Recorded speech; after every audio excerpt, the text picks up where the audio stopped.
Netcasts you love. From people you trust. This is Twit. Bandwidth for Ham Nation is provided by CacheFly at CacheFly.com. This episode of Ham Nation is brought to you by the Ring Video Doorbell. With Ring, you can see and talk to anyone at your door from anywhere in the world using your smartphone. It's like caller ID for your home. Right now, get free expedited FedEx shipping when you go to ring.com/hamnation. By Icom. For more information, visit icomamerica.com/hamnation. And by Casper, an online retailer of premium mattresses for a fraction of the price, because everyone deserves a great night's sleep. Get $50 off any mattress purchase by visiting casper.com/hamnation and enter promo code HAMNATION.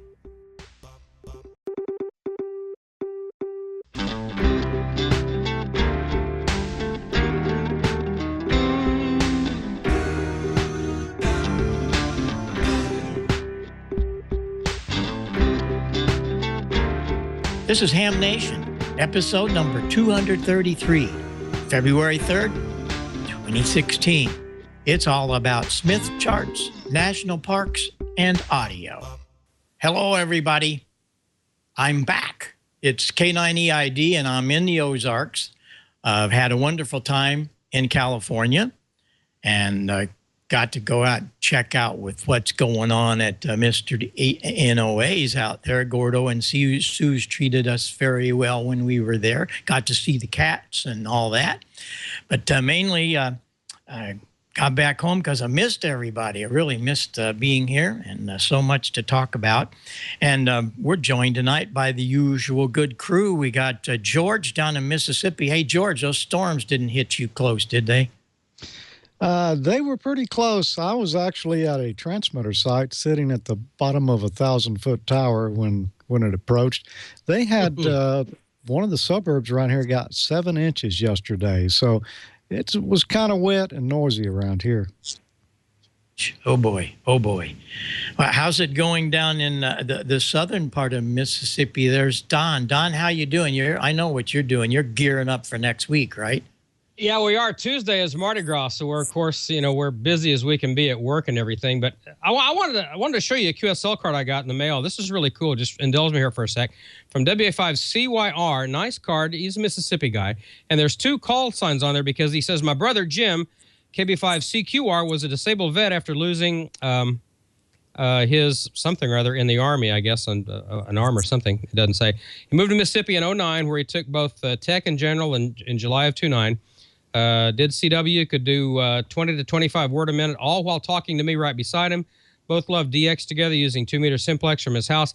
Became a silent key March 16, 2011. I want to dedicate our QSL to Jim, and if you could please post this on your board. So I'll tell you what I'm going to do. I've got another silent key card back here, W5PY, my friend Mike. We're going to put this right over Mike's card, and that way we'll honor KB5CQR. So let's just stick that on here. There we go. Nice place of honor for a wonderful silent key and a veteran. And so there you go. So there's back to you, Bob. Let's move on with the show. All right. Well, that's great. Nice to hear from them and honor his brother. That's really good. Super duper.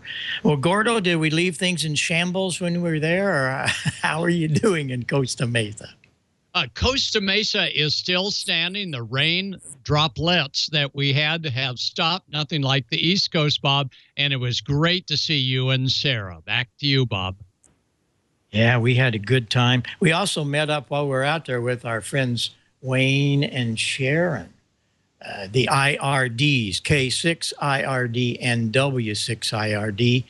I hold this book up. This is from a few years ago, but I want everybody to get in line here. You want to dial up this website.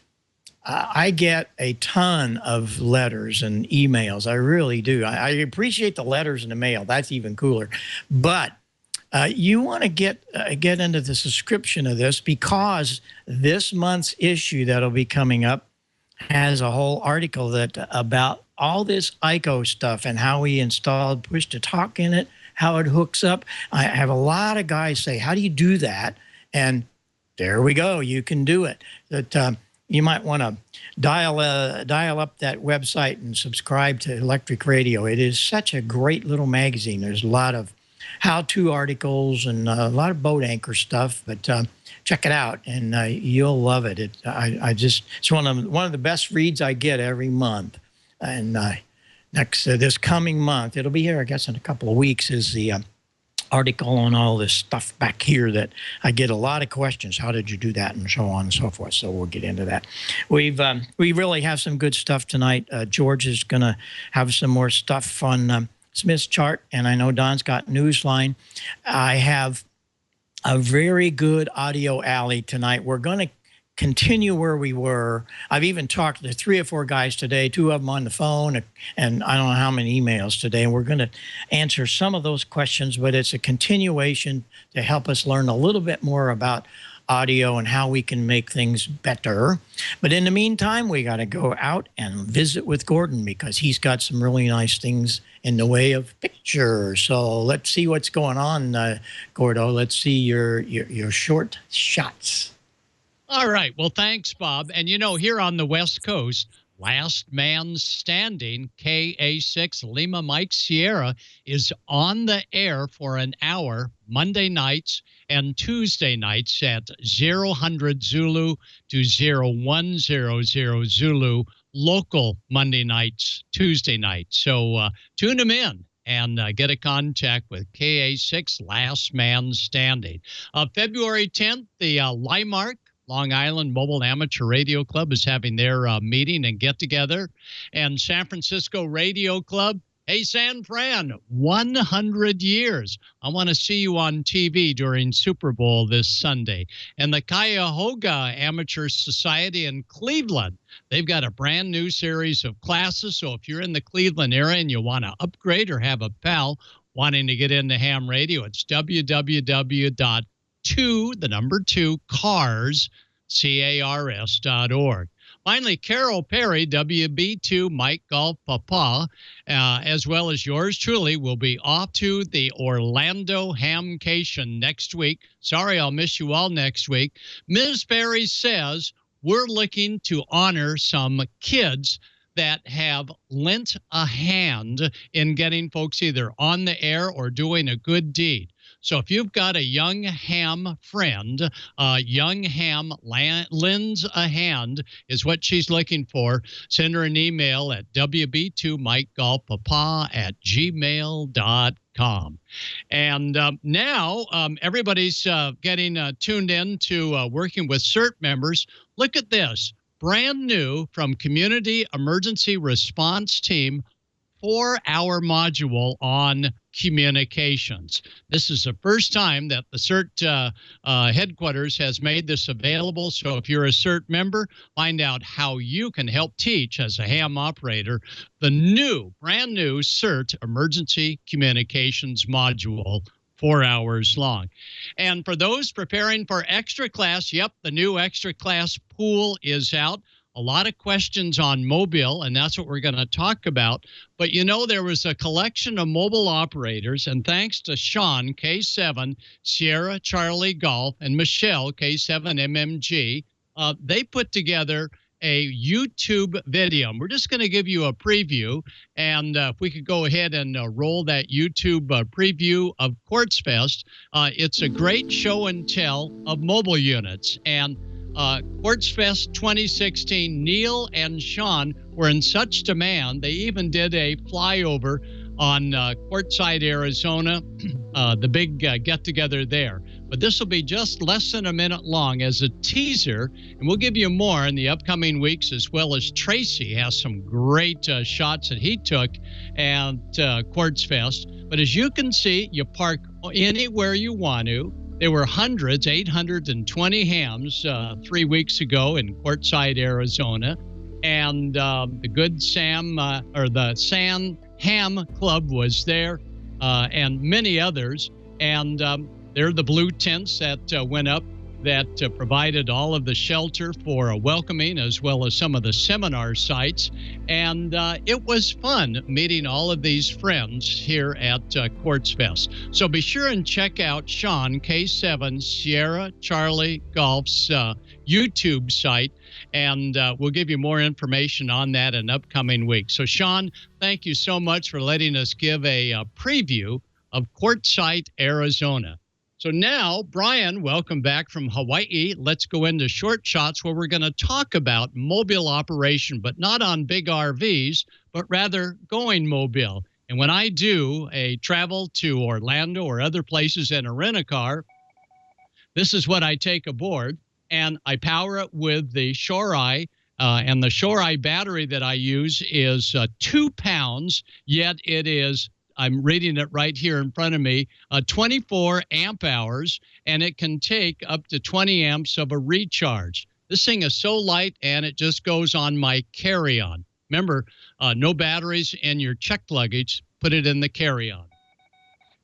For mobile operation, this 27 amp hour battery is so lightweight that it parallels and takes the current consumption jolts when you're modulating single sideband, and I put it in parallel with the automobile rent-a-car's battery and just take it off the cigarette lighter plug. And the cigarette lighter plug only needs to do a couple of amps. Now, you don't have to punch a hole in your rental car to go high-frequency mobile.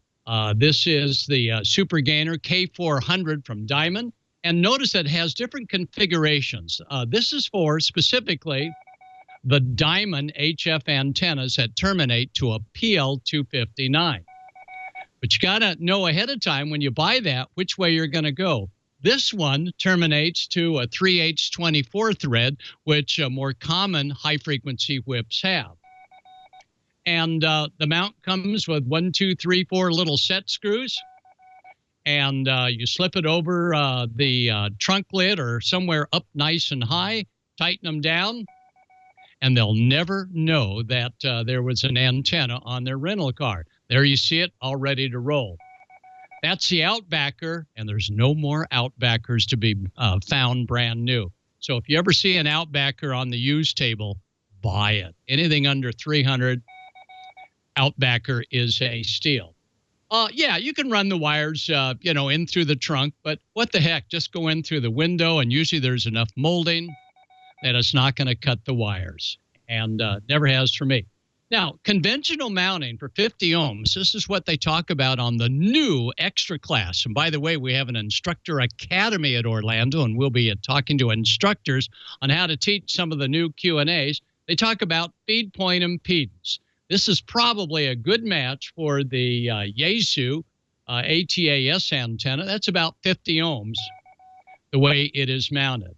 Here's a Diamond antenna on the rent-a-car, and that's also a good 50 ohm match. And by the way, the Diamond, they tend to come in a little bit low, even though you pull down the telescopic whip. So you think, gosh, do I have to pull the whip and cut it and stuff like that? No, just take some metal, any kind of Reynolds wrap or anything, about a ½ an inch, and cover up about 5 turns of the internal coil. And when you cover up the 5 turns, now you've decreased the amount of inductance, and it'll tend to resonate a little higher in frequency. And by the way, no, I didn't break it. The antenna lays down.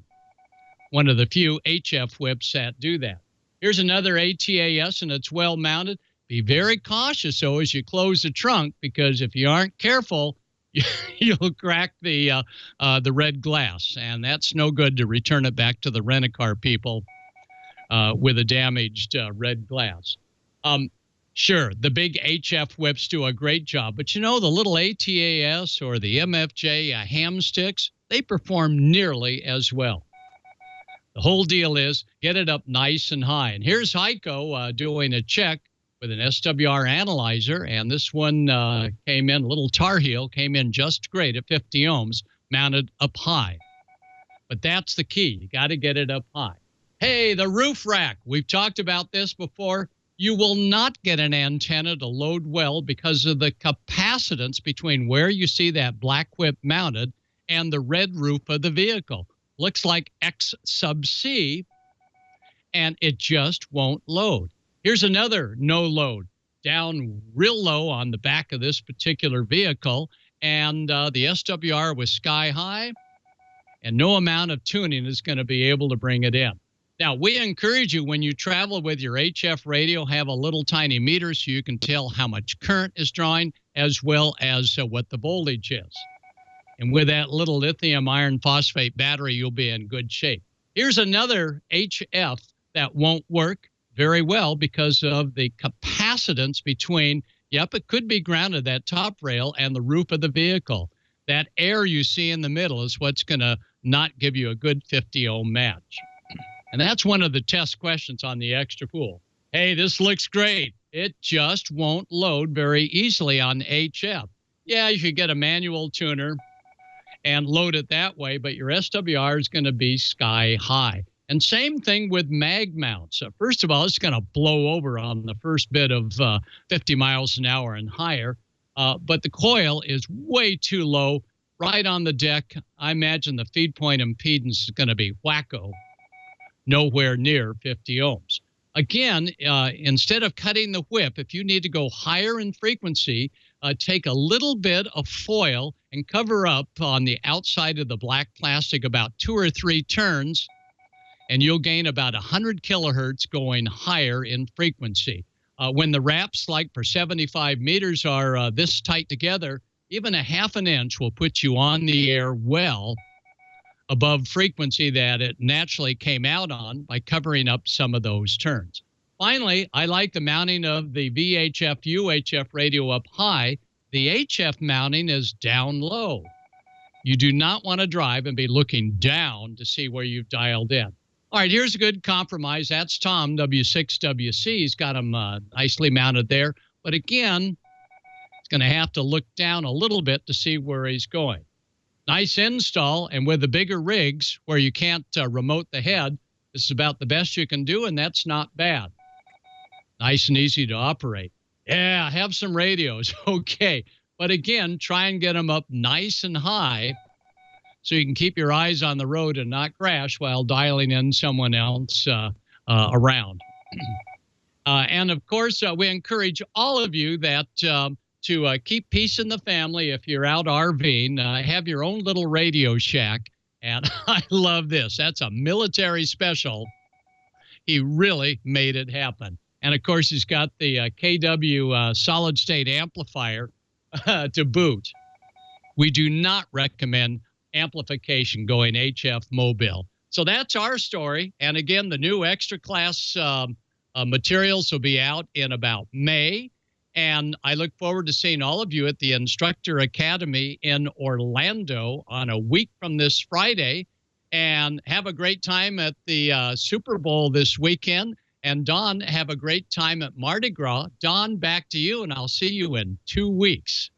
All right. Well, have fun down in Orlando. That's gonna be just a ton of fun. Well, I want to talk to you about a new sponsor to Ham Nation. They've been on for the last 3 weeks in a row, and I'm talking about the Ring Video Doorbell. Everybody knows the sound of a doorbell. It means that someone's dropping off a package or friends are coming over for dinner, but it could also be the sound of someone robbing you of that package that the friendly neighborhood UPS guy just dropped off. Over 95% of home break-ins happen during the day, and the crooks almost always start by punching your doorbell to see if you're there before they start taking your goods. Well, with the Ring Video Doorbell, you can see and talk to anyone at your door from anywhere in the world using your smartphone. It has advanced motion detection alerts, and even if someone doesn't ring the doorbell. Mine actually went off the other night because of motion on my porch from the rain. We had a pretty strong rainstorm go through last night, and I picked up my phone this morning, and it said motion, 1:06 a.m. I'm like, what? So I punched the button, and I could see the rain on the recorded thing. So it's pretty amazing. You can also talk to people, talk to delivery people, keep an eye on your package. Someone tries to mess with it, you get an instant alert and HD video of the whole thing. In fact, we've got a little bit of video here from my wife talking to my son here. Turn that up. What are you doing? Nothing, Mom. Oh, look at you with your hat on. They give you that. No, I just shut myself. Why are you so embarrassed and took it off? All right, well, what do you need? I was just calling to say hi. Okay. Mima just left here a little while ago. That's why she couldn't pick you up. Go put your hat up before you get it all filthy dirty. I'll talk to you later. Go put your hat up before you get it all dirty. I'm not getting dirty. All right, love you. Love you. That's half the fun of having the Ring doorbells, messing with Tyler. And when you do get that little motion alert, it sounds like a wind chime. So, Brian, if you can play the wind chime, you got the little piece of audio there, a little MP3. Anyway, that's it. That's what it sounds like. I recorded that actually from my own phone this morning with this microphone right here. That's what it sounds like. So, and Ring only takes minutes to install. It works with either your current wiring or it has a built-in rechargeable battery that lasts for months. So get one of these things. You're going to love it. To put your mind at ease, protect your home with the video doorbell that Time Magazine and USA Today named one of their top 10 gadgets of 2015. Go to ring.com/hamnation. You'll get free expedited FedEx shipping. Ring.com/hamnation. With Ring, you are always home. And I'm telling you, it's a great company. It really is. It's cool stuff. You know, Heil Sound is a cool company as well. And there's this guy named Bob. It's Dr. Bob because somebody made him a doctor. And he's got this thing called Audio Alley. And I think we should check with Audio Alley and Dr. Bob. Well, we can do that. Absolutely. I can't even begin to express thanks to all of the comments that I'm getting. So I think we might have hit a nerve here. I'm going to go back. I'll do the Audio Alley, then I'm going to do some things from NAMM. I had some things there, but let me tell you one thing here that I've got on the easel. We just started a new podcast, and you guys and gals might want to go pick this up. It just started last week at NAMM, and it's the 50 years of rock and roll, and it's really good because it's got all kinds of people on it that mean something. And not me, it's all the others. You remember last time we met, we talked about equalization, audio frequency, but the most important thing we need to talk about before you start all of this is you need to find out about the bandwidth of your transmitter. Most of the transmitters are not 3K wide. They're only 2400 wide. Some are 2100 wide. And there's a great demonstration on the last Audio Alley. You want to go back and look at program 229 and 230, and it will help you very much figure out what you need to do to find out if you want to really do any equalization, if it's going to do any good. Because as you heard the demonstration, if you're only 2.1 wide, it doesn't make any difference. You're not going to get much out of it. But the other side of that is if you do use some kind of equalization that's in your radio, you want to make sure that you have equalization in the right spot. Again, if you have a 3-band EQ that you're looking at, you're probably not going to hear anything out of that top filter. The 2.5, you're going to get a little bit of it. What's the answer? The answer is parametric EQ.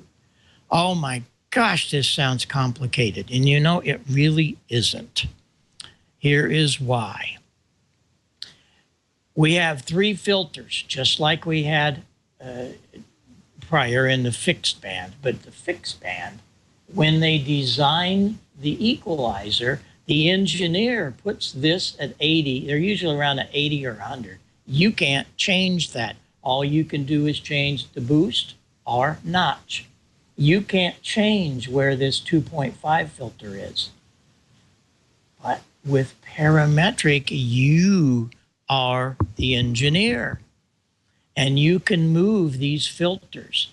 There's usually 3 filters.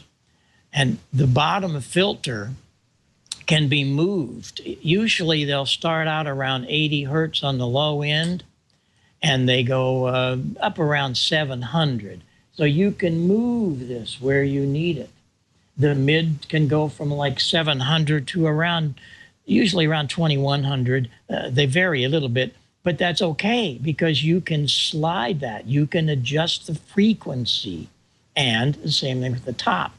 And what we do in the here in amateur radio, I usually set this somewhere around 120 to 150 cycles.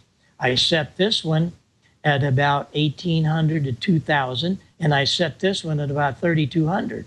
Now I have a really nice slope that I can adjust the boost and cut if I need to cut any of them. That really works.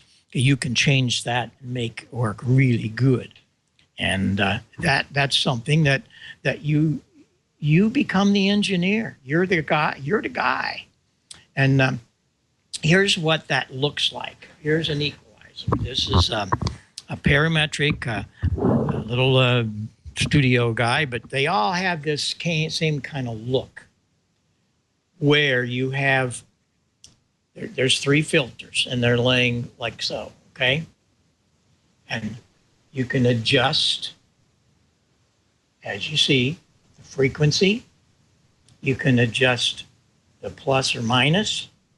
And this gives you some really good adjustments of these 3 filters. And you have 1, you have 2, and you have 3, just as you saw over there. You can adjust them for whatever you need as far as frequency and, of course, the boost and cut. Parametric is not difficult. You have to listen to yourself in another receiver. That is so, so important. And it's something that a lot of guys get kind of shook up. No, I'm not going to be able to do this. Well, yes, you can. And what really works, and I find this really, really good in amateur radio. We all here on Ham Nation, all of the hosts, we have the Elise's mixer. There's a lot of mixers out there like this. But you will notice this has 1 channel, and actually there's 2. It just has highs and lows. But the highs at 12K, and this baby's at 50. Well, now, wait a minute. Wait a minute. What am I going to do with 80 hertz on the bottom end and 12K? Well, they have a 3-band. But again, that's like I said a while ago. It's at 80, 2.5, 12K. However, this 3rd channel has parametric in the mids. This is great. The low is at 80. That's perfect. We can boost it. We can cut it. But the mid channel is parametric, and we can change the frequencies and get that where you need it. I usually set that at about 2,500, and now we can boost or notch that at 2,500. The top's at 12K. It's not going to do much, but with that parametric, you can change it, move it around where you need. That's really important. The other thing that a lot of guys are trying to do is they're trying to put mixers and things on radios that sometimes you really don't need them, because a lot of the transmitters today have equalizers in them, so you don't need an outboard. And with the right microphone, you can really make things sound beautiful without any outboard things.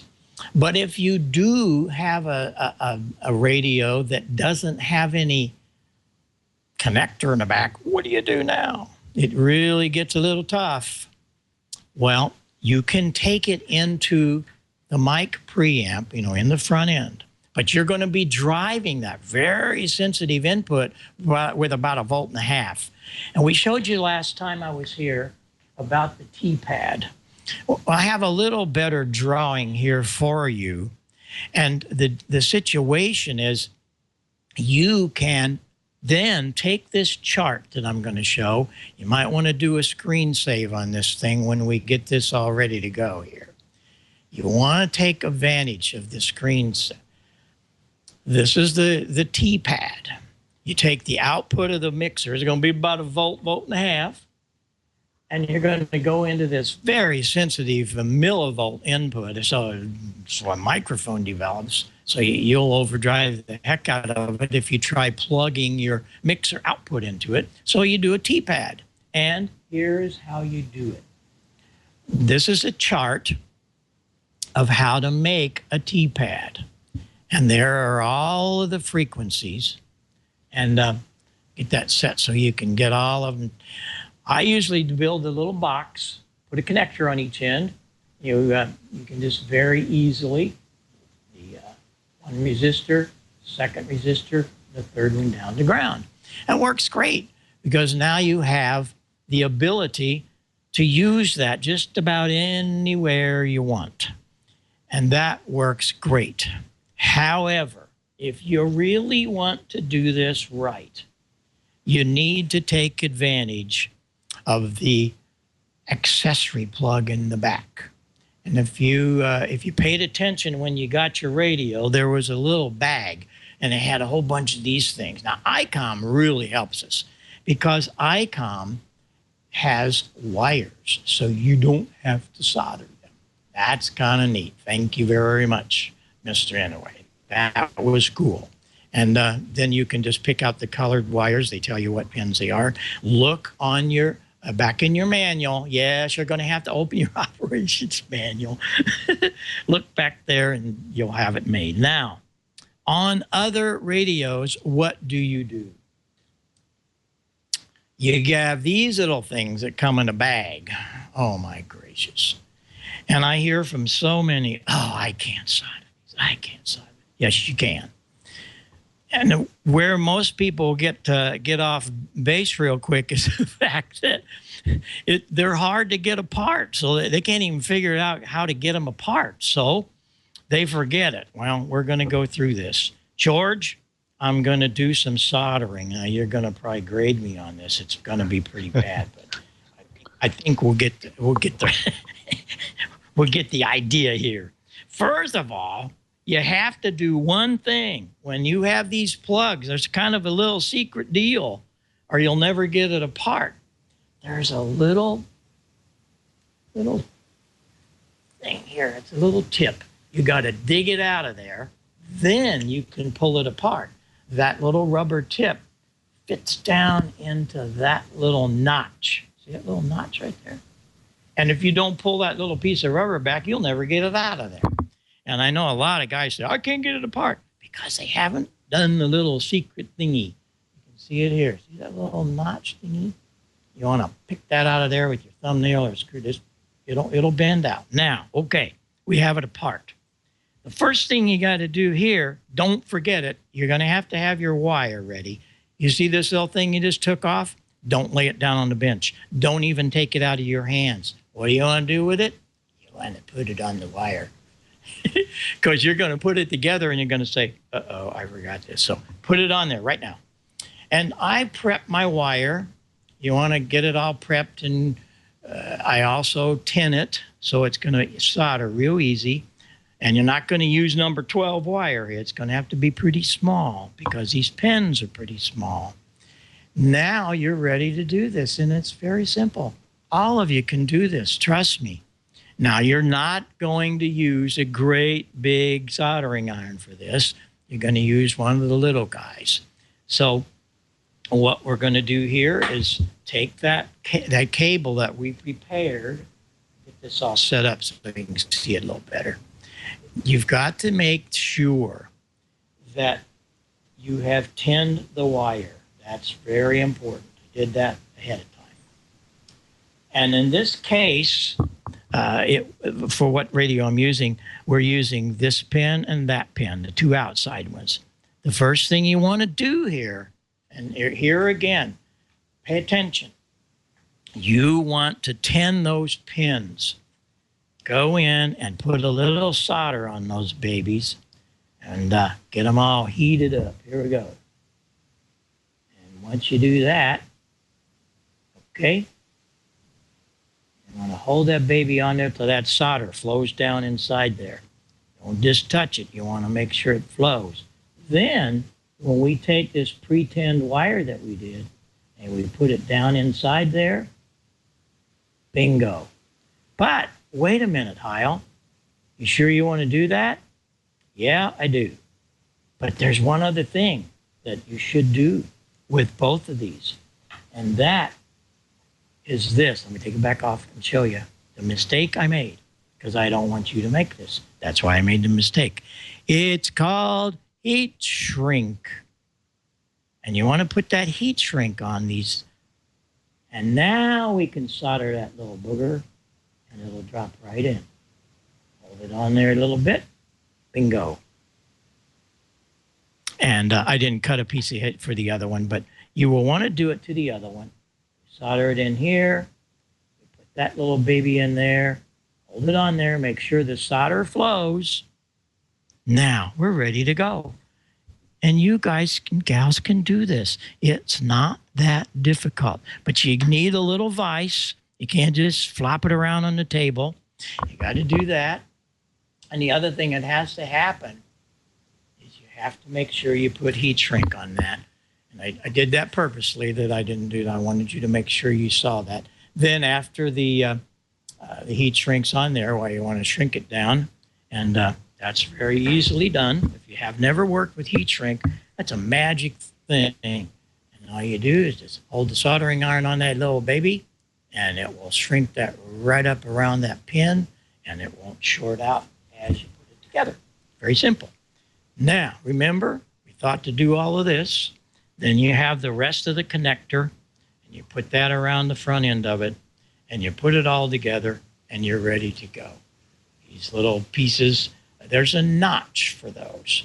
See those notches? You want to make sure that those notches go in the right space, and you're there.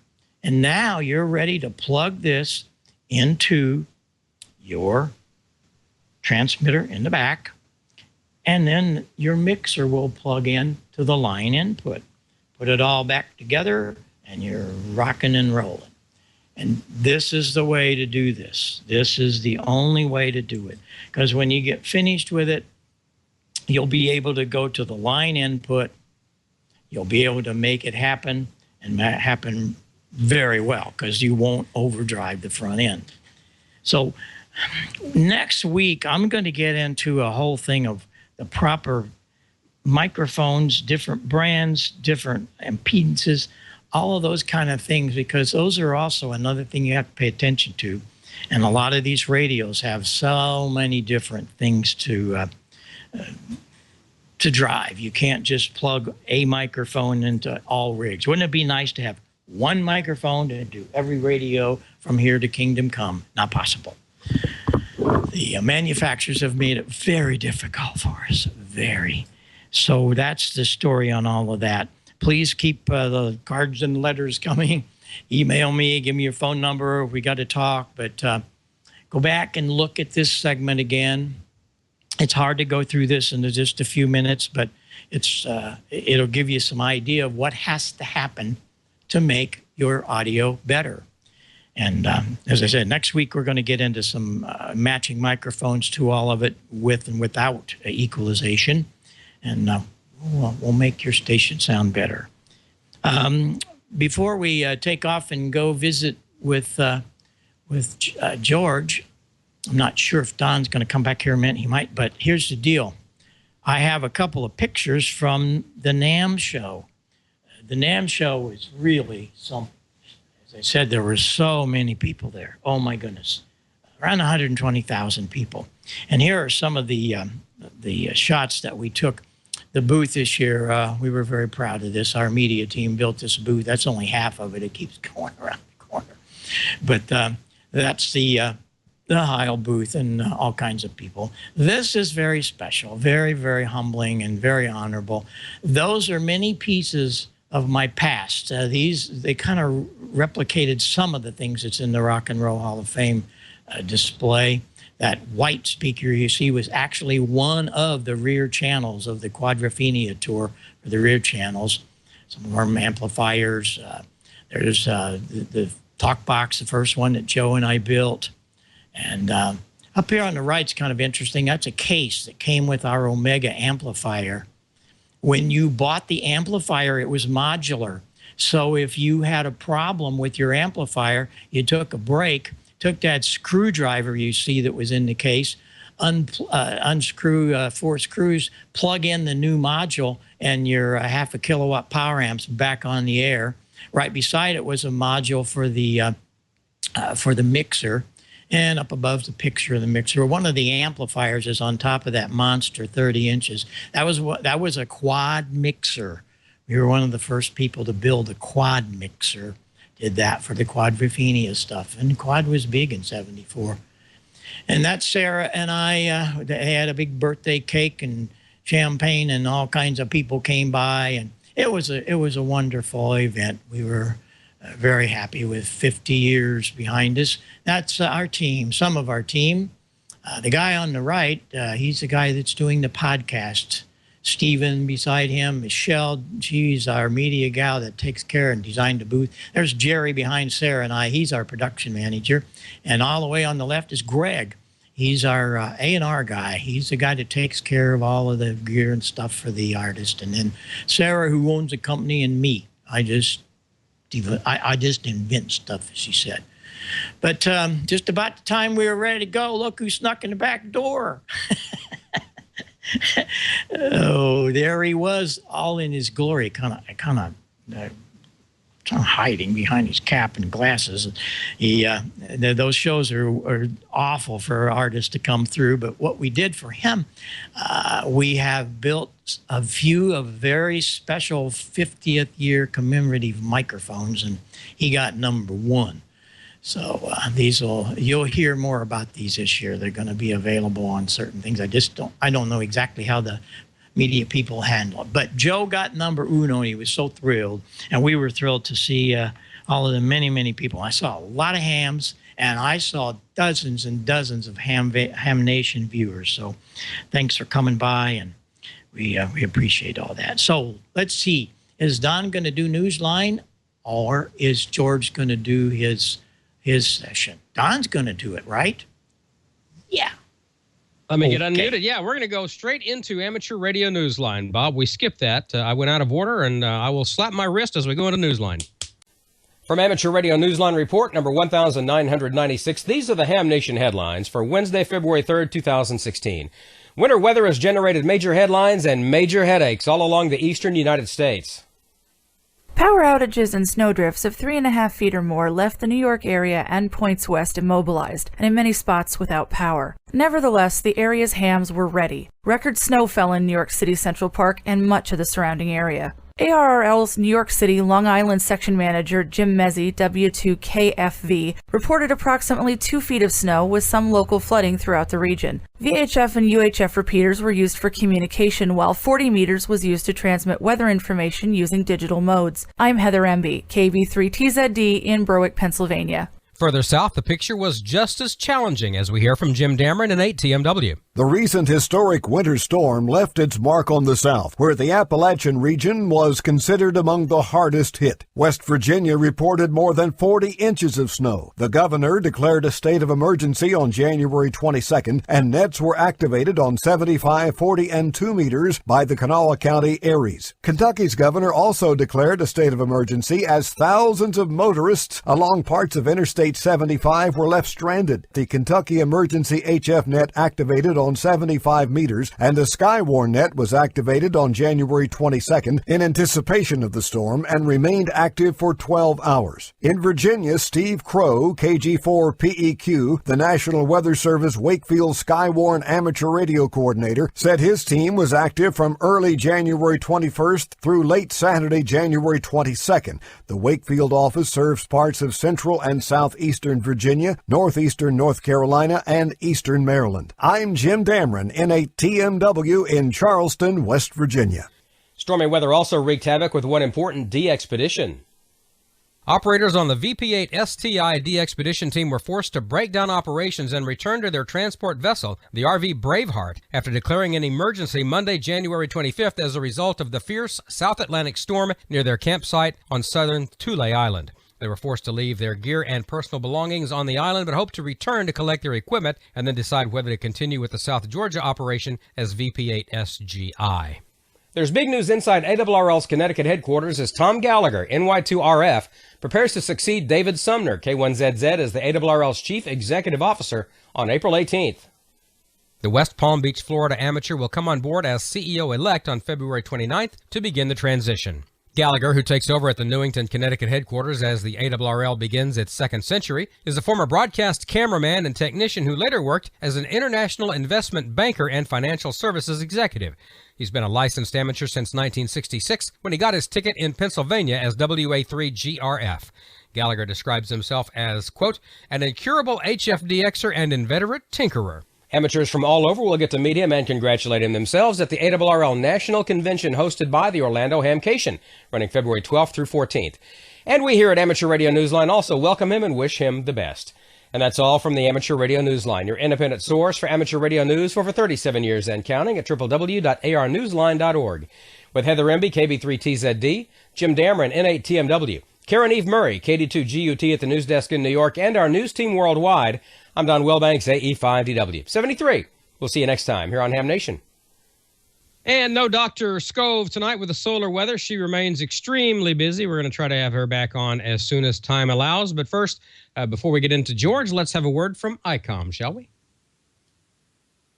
Discover D-Star this season and operate over the Internet gateway through repeaters. Uplink your local repeater, downlink from a remote repeater, and enjoy clear audio as you communicate with friends across the globe. Choose from 5 fun color options with the ID51A Plus. This D-Star dual bander features integrated GPS, free downloadable RS-MS1A Android app, Near Me repeater function for D-Star as well as analog repeaters, and it's available in classic black, sunset orange, passion pink, ultraviolet, and lime. If you're just starting out in D-Star, check out the ID880H. Features include VHF, UHF dual band functionality, 1 band at a time, good menu structure and easy programming, and fast multiple scanning for maximum reception. Interested in hands-free D-Star operation?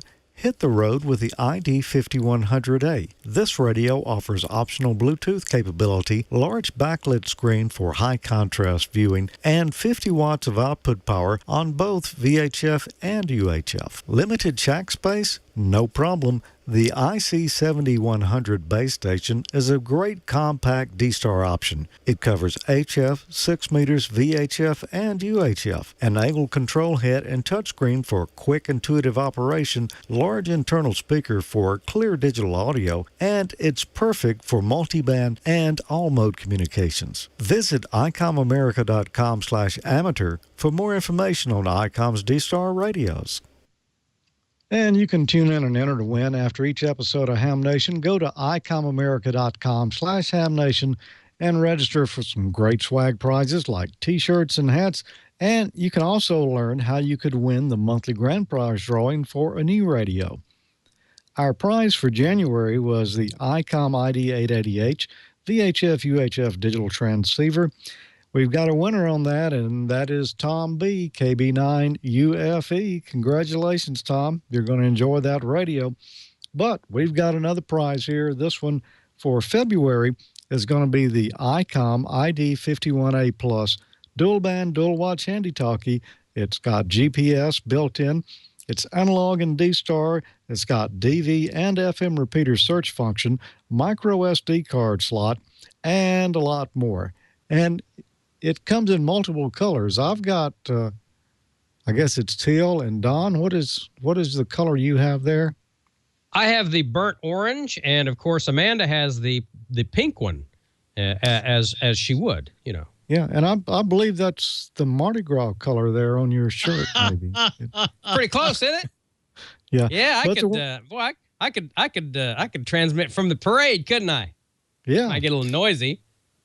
But the winner gets to choose their choice of colors. They've got a number of different colors of these there. So go to icomamerica.com/hamnation after this and each episode of Ham Nation and register to win.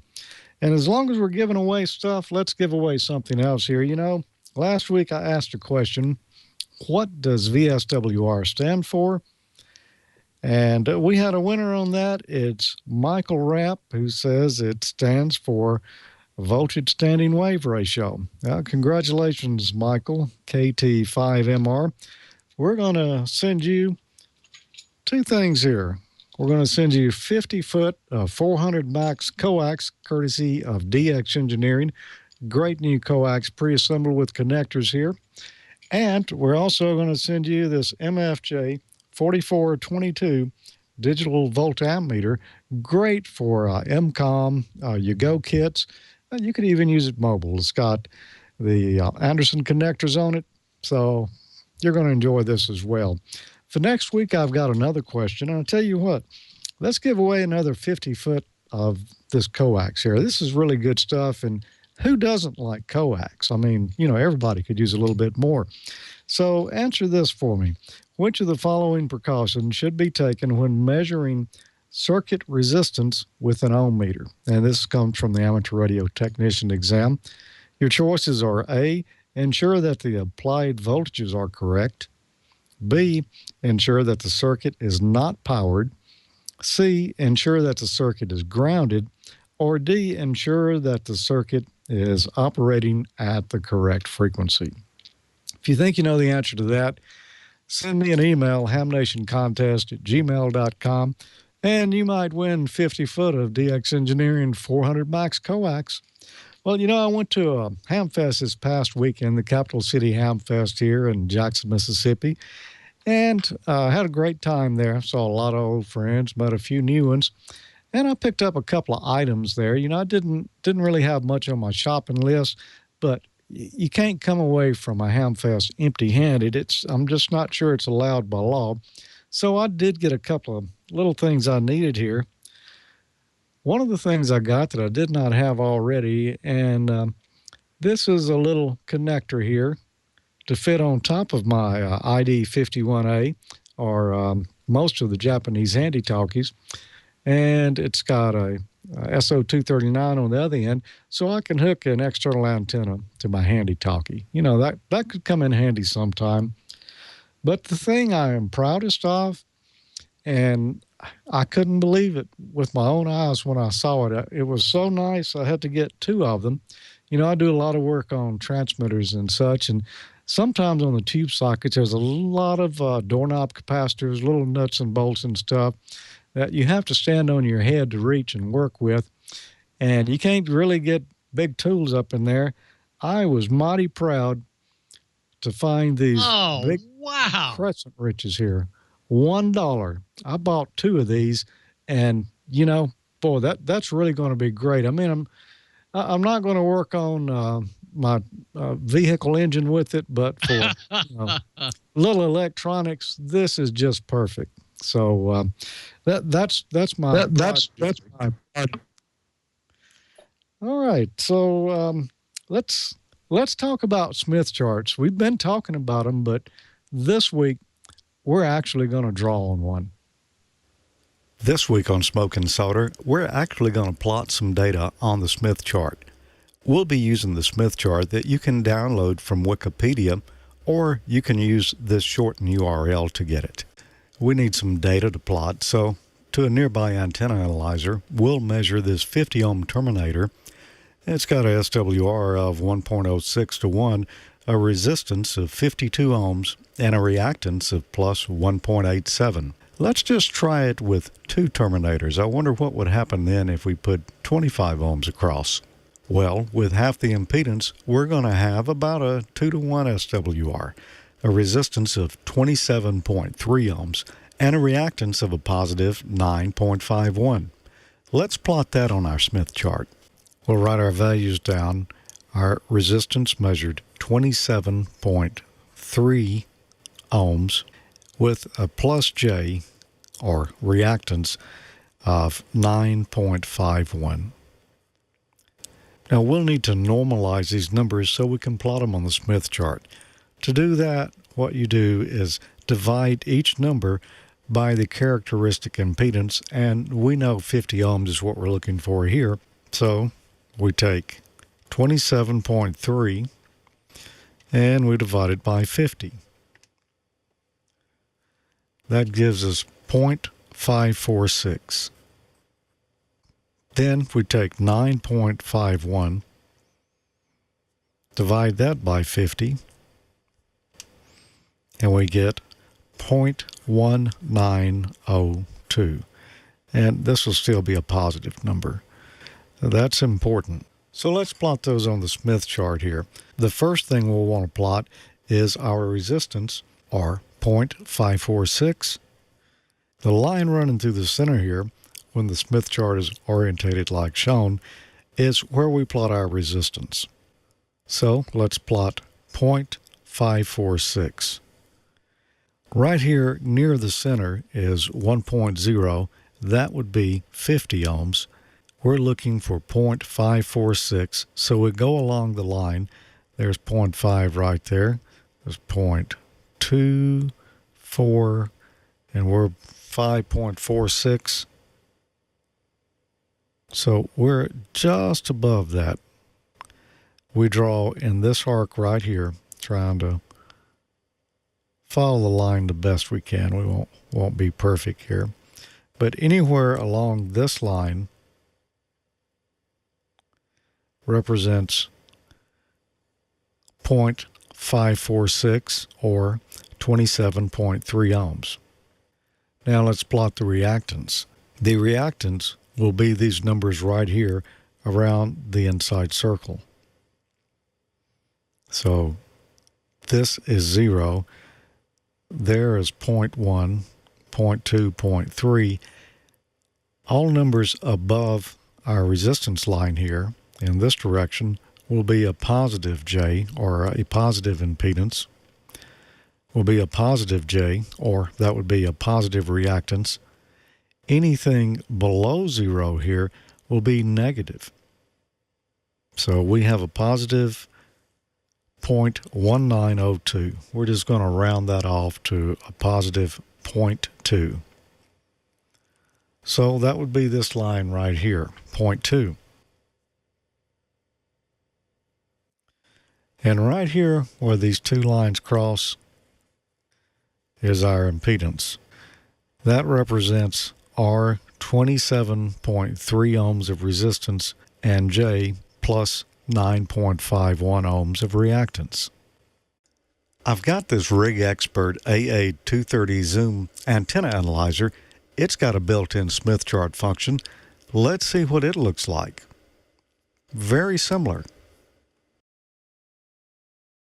Now let's try another example. This time we'll use the measurements we got with the single 50 ohm terminator. We'll use R equals 52. We're going to have a plus J of 1.87. All right, we have to normalize that just like we did before. We know our characteristic impedance here will be 50 ohms. So we're going to take 52 divided by 50, and we get 1.04. And then over here on the reactance, we'll take 1.87 and divide that by 50, and we get a positive 0.0374. So these are the numbers that we'll be working with. First, let's plot our resistance. That will be 1.04. If we come along the resistance line here, there's 1.1, 1.04 would be pretty near the center right here.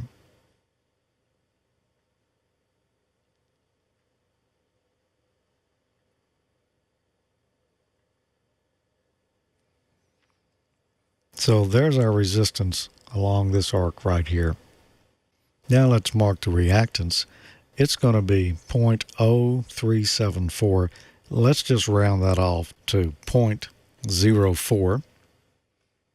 If we look around the reactance circle here, there's 0.1 right here. This would be 0.05. We're going to be 0.04, so we'll just be a little bit below the 0.05 line.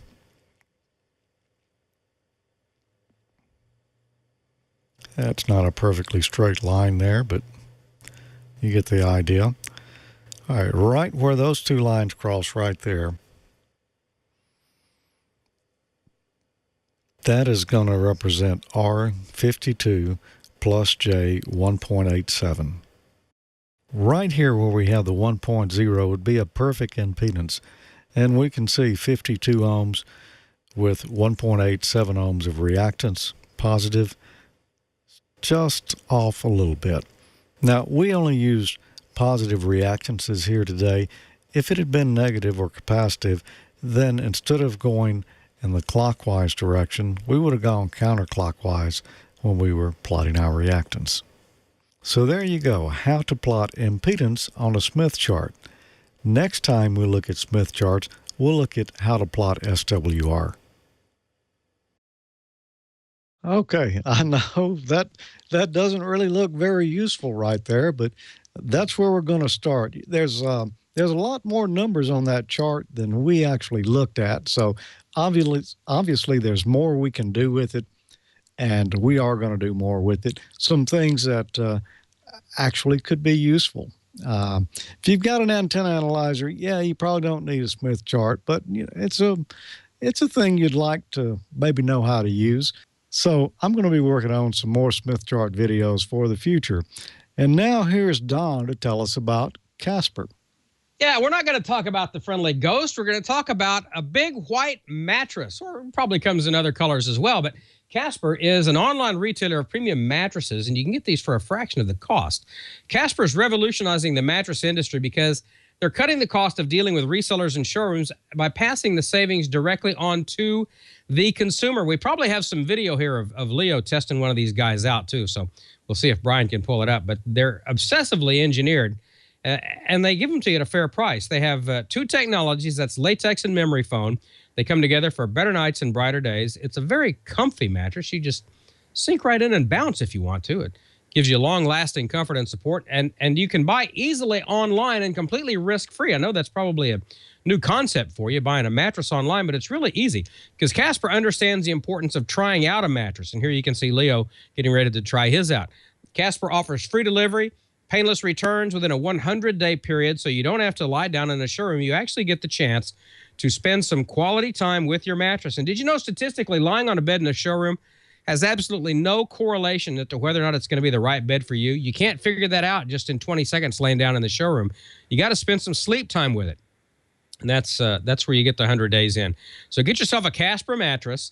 They're made in the USA. You really need to try these things. $500 for a twin, $950 for a king size compared to industry averages.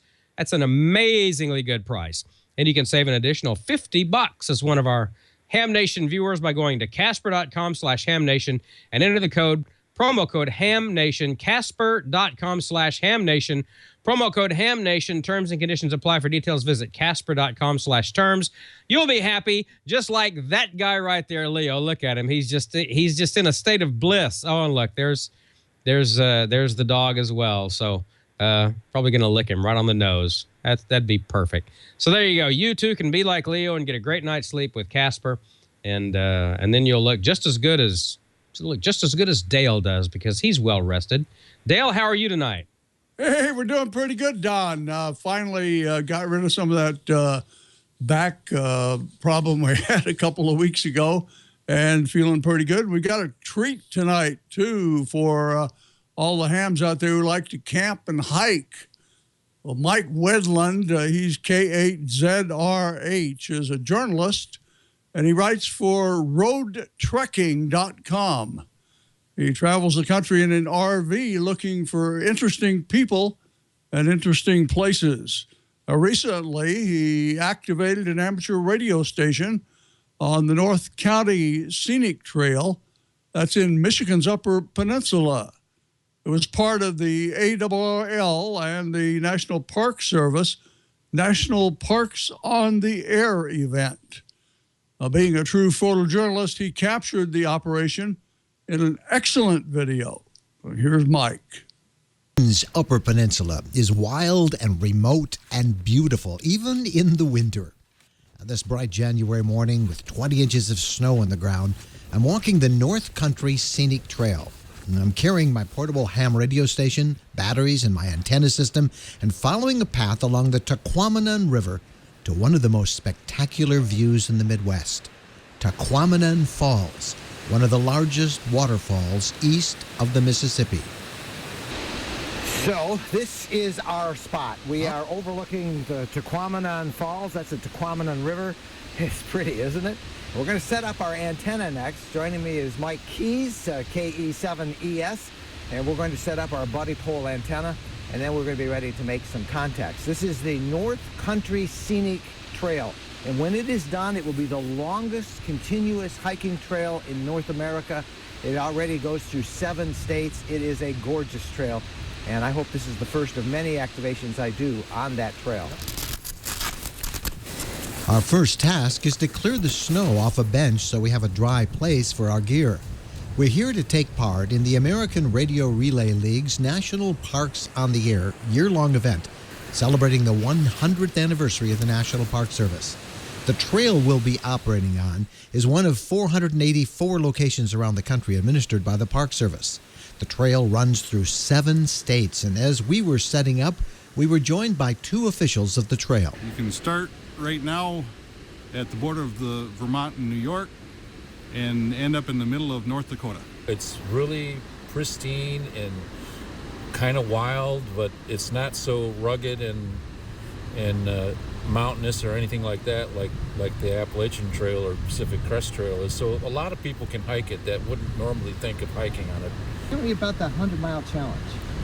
The 100-mile challenge is promoted by the National Park Service because it's their 100th year of being in existence. So as part of their celebration for their centennial, they came up with this idea of hike 100 on the North Country National Scenic Trail. The 100 miles, it doesn't have to be 100 unique miles. You can hike 1 mile 100 times. Tell me about promotions like this with the ARRL and ham radio and the Park Service. And we like to see people using it. That's what it's for. To enjoy. The radio event gets worldwide attention really because the way that it goes out beyond just the scope of what some of our local contacts.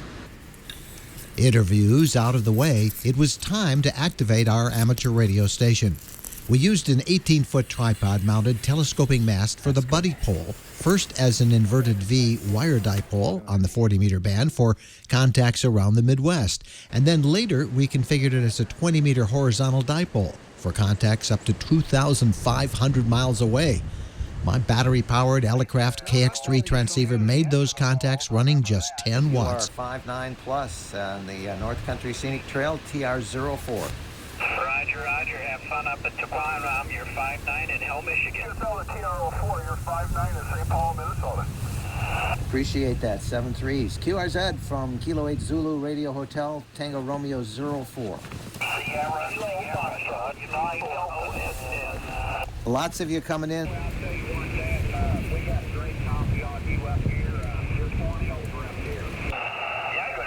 Mike, and I see you made it to your spot. Sounding good. You're about 5 and 7 here. Kilo Delta 8 Alpha Charlie 9, Lima Zulu.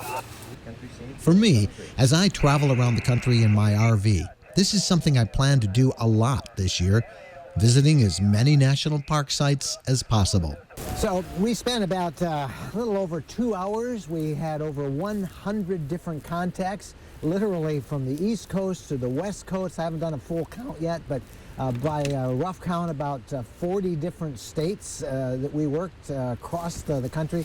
This is a lot of fun. This is, of course, amateur radio. It's a hobby that I have been doing since I was a little kid, but it's a great hobby for RVers.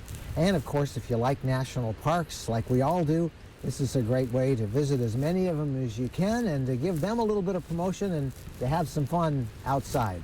And yes, it is cold, but hey, if you dress in layers, everything's manageable.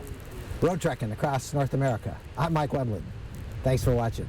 And hey, do you ham buddies out there? 73. Wow, that looks cold. Okay.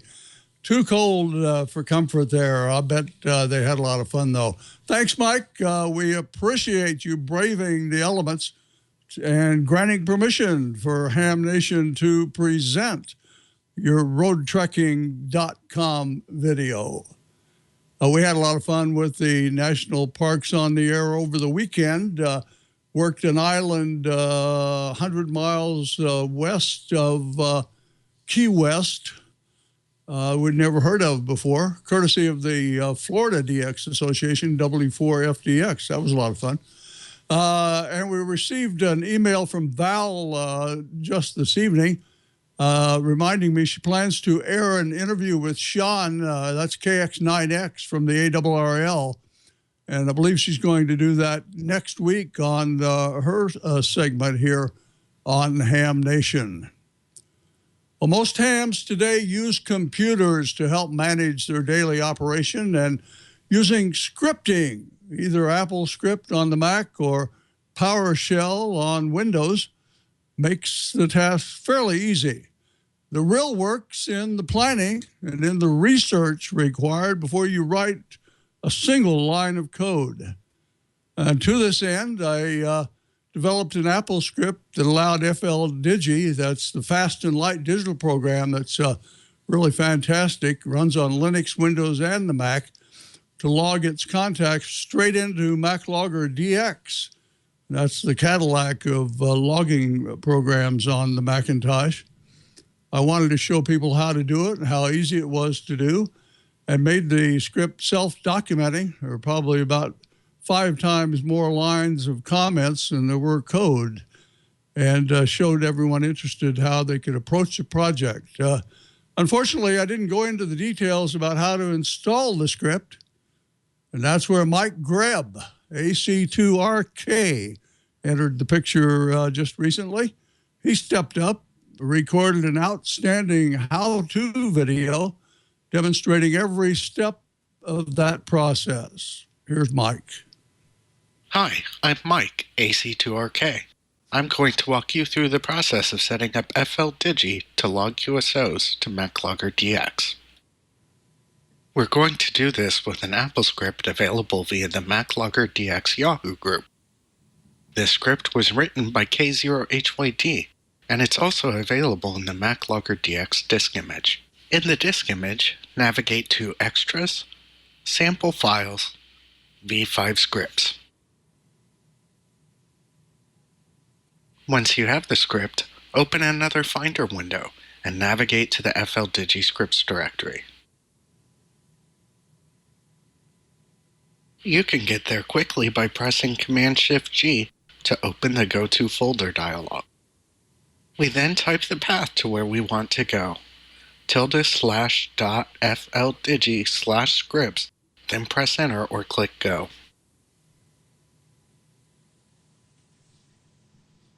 We just drag and drop the script from the MacLogger disk image into the FLDigi scripts folder.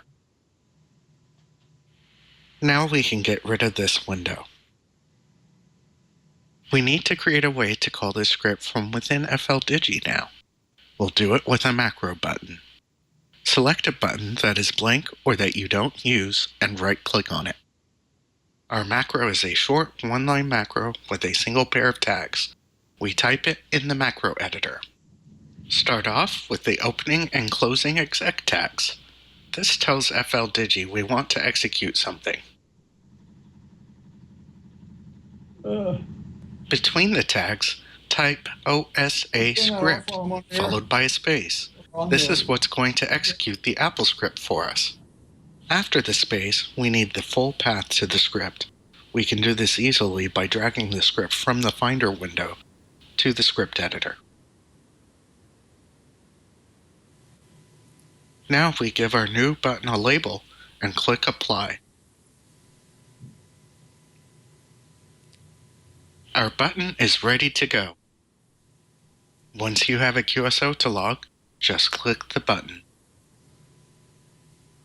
As you can see, the call sign, frequency, mode, and signal reports have been brought over.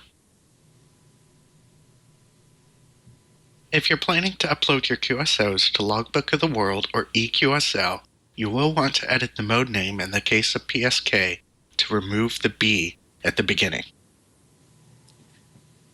Hope to hear you on the air. 73 from AC2RK. Well, thanks, Mike, for making that video. Looks like I need to add another line to the script to make that change from BSK to BPSK to PSK. We'll work on that when we get a chance one of these times. Appreciate you making the video, Mike. It answers a lot of questions for some of the newcomers out there thinking about using their computer to automate their ham radio activities. When we announced that Mike's video was coming on several of the Mac Facebook pages last month, we got a whole bunch of requests to do an overview of ham software on the Mac. We're going to try to do that for you next month. And we do have enough Shack photos now to put together a Show Me Your Shack episode. And we can still use yours if you get them in real quick here during the next week. But right now, let's go out to Canyon City, Colorado, where Amanda's waiting. Amanda, how's everything in the chat room tonight? Everything's great. And I did not see enough debate about the Broncos winning the Super Bowl this weekend. Come on, you guys. You know you're rooting for the Broncos. Anyhow, got to support my team. Let's see here. Brian, I'm hearing audio in the background. Say Broncos five times. Broncos. Broncos 5-9. Okay, yeah. Let me just turn this down here. Anyhow, Bob, you can do it, Amanda. Amanda. First question is for you. And that is, we have a gentleman who's looking at buying a DV dongle, and he wants to know if there's any kind of recommended headset or microphone that he can buy for that to use. I'm not sure which one he buys. There are several different dongles, and they really need different things. So we have a thing called the Pro Media. I'll get it right. ProSet Media works great on the computers, especially if you're doing Echo Link and stuff like that, and that should work good for him. So check out that ProSet Media. Very good. And Gordo, you had mentioned earlier about do not use an amplifier while you're driving down the road. Why don't you tell us why you shouldn't be using your amplifier as you're mobiling down the interstate?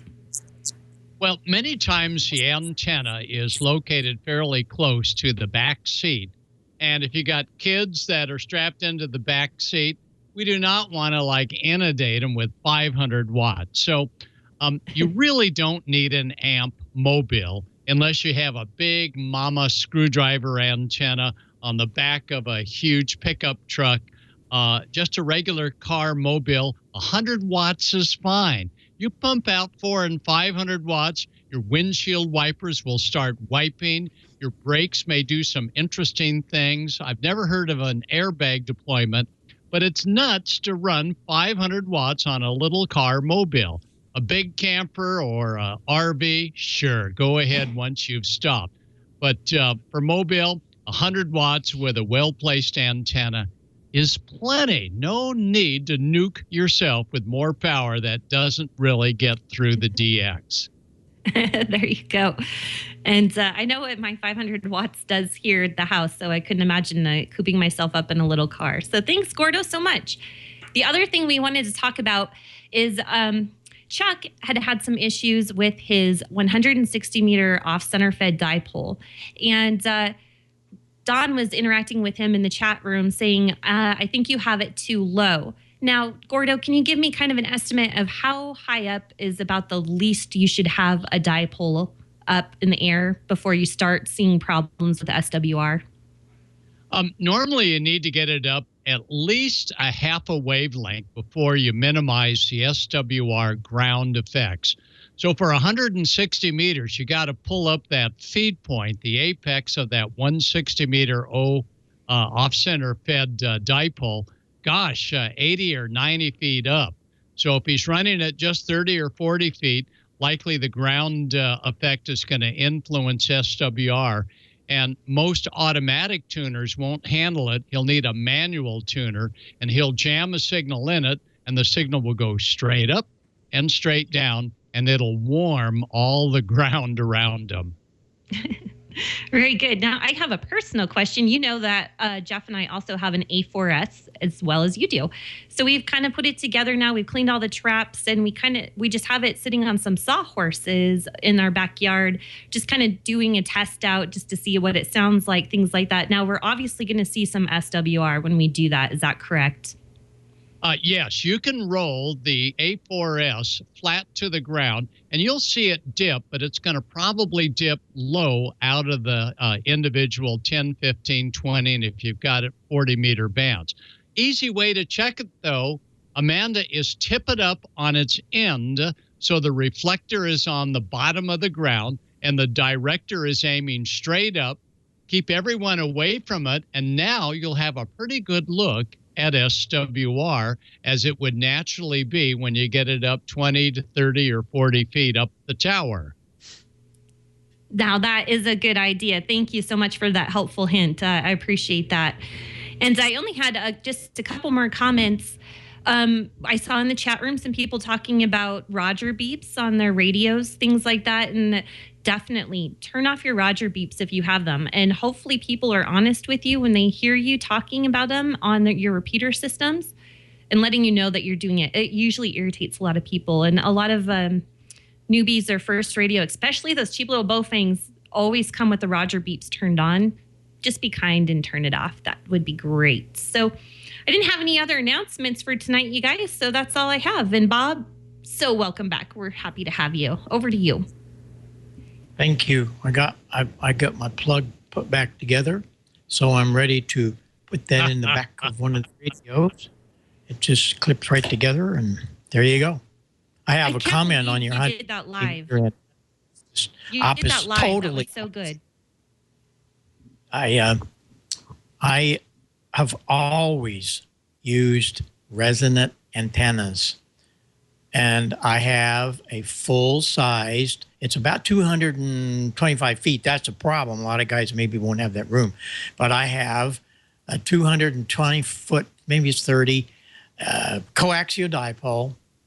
It's only about 30 feet in the center, strung between a pair of trees out here. Gordon, you've seen the setup. And it's at the ends, the worst case is 2.5 at the extreme ends, but in the middle where I use it's down into flat to 1.5. But there again, it's a resonant antenna, and I cannot say it enough. Resonant, resonant, resonant. Then you don't need a tuner, and it will absolutely work in places that others will not.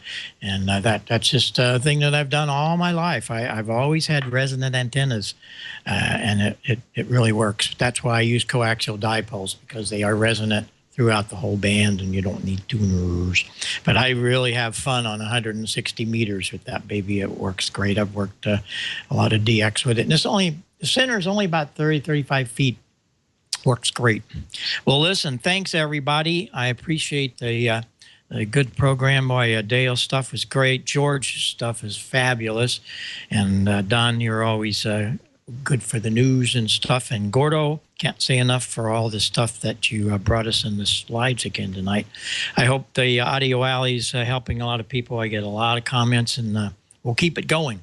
So we'll meet you back here next week. I will be here next week, and we're gonna do some more. So send me your wants, your wishes, or whatever, and we'll help you with audio input, output, receive, upside down, whatever.